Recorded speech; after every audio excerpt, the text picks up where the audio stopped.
Please watch this video until the end to receive the full strength and clarity of this message. Chapter 1. A wakeful call from the front lines. I speak to you not as a distant observer, but as a sentinel standing at the breach. I am a warrior shaped by sacred duty, a saint tempered by trial, an angel whose mission is both protective and prophetic. The Book of Revelation has long been a trumpet sounding in the halls of history, a map of conflict and of consummation. Today, the lines on that map are clearer. Nations tremble, systems strain, and hearts stir. This is not a message of fear to paralyze you, but a summons to awaken and to stand. We live in times where prophecy intersects with the present. The world gives us reasons to despair. I give you reasons to rise. The call is simple. Recognize the hour, steady your spirit, gird on truth. Whether you walk in faith, curiosity, or caution, hear the charge. Prepare yourself mentally, spiritually, and morally for an age that demands courage. Chapter 2. Seeing the signs with clear eyes. The scripture spoke of signs, storms, upheavals, moral confusion, and global realignment. We see echoes of these signs in climate crisis, political unrest, economic strain, and a profound spiritual hunger. Yet signs are not just headlines. They are invitations to discernment. Discernment is the weapon of the wise soldier. It cuts through rumor, resists panic, and brings perspective. Know this. Recognizing signs is not the same as surrendering to fear. The wise read the times and anchor their lives in eternal truths. The prophetic voice of Revelation calls us to vigilance, clarity, and action rooted in faith. Look up, listen, and measure events against the unchanging promises that outlast every storm. Chapter 3. The Battle Within and the Battle Without. Every great campaign begins inside the heart. The Book of Revelation speaks of heavenly battles and earthly trials, but the fiercest contests are often internal. Fear versus faith, despair versus hope, indifference versus resolve. You are both soldier and sanctuary. You must train your inner life with discipline, prayer, study, and righteous action. At the same time, the outer battle demands moral courage. Stand for justice, love, and truth. Speak for the vulnerable. When institutions waver and voices falter, be a steady one. As a sainted warrior, you do not fight for hatred or power, but to preserve dignity, to defend truth, and to serve the suffering.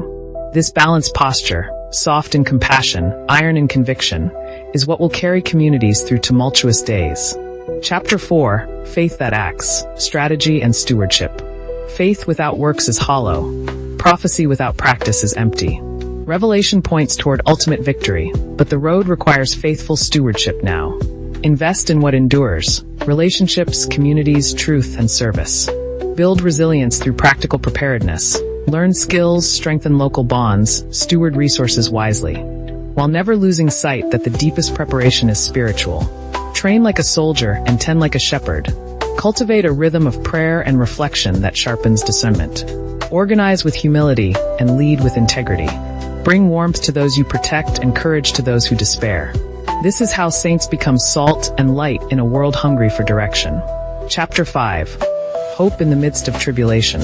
Tribulation will test resolve, but it cannot break the promise that guides us. Light follows the longest night. Revelation is not merely prophecy of calamity. It is a promise of redemption. When you walk through a shadow, remember that dawn follows. The spirit of an angelic soldier is not unfeeling. It is relentlessly hopeful. We fight to protect the possibility of new life.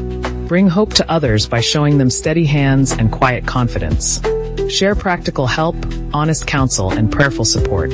When communities pull together, the story of the end times becomes not only a narrative of endings, but the prelude to renewal. Chapter 6. The Vision of Victory and the Promise Beyond. I carry a vision, a horizon where justice is restored, sorrow is healed, and faith is crowned. Revelation points beyond the immediate chaos to an ultimate reconciliation and restoration. This vision is not passive optimism. It is a call to participate in divine purpose. Stand firm under pressure, and remember the final victory is not by might alone but through steadfast faith and righteous living. Let this vision shape your choices. When the world tempts you toward cynicism, answer with perseverance. When despair whispers defeat, respond with dedication. The promise of victory is a fire that kindles courage in the hearts of the brave. Chapter 7. Forward. March in strength and mercy. Now is the time to move forward with both strength and mercy. The long-spoken events of Revelation are not meant to terrify, but to mobilize. Organize prayer circles, support neighbors, teach discernment, and act with compassion. Be witnesses of truth and agents of healing. Live in readiness without panic. Serve with excellence without pride. As an angel warrior soldier, my charge is clear. Protect, proclaim, and prepare. Your charge is the same. Stand, love, and act.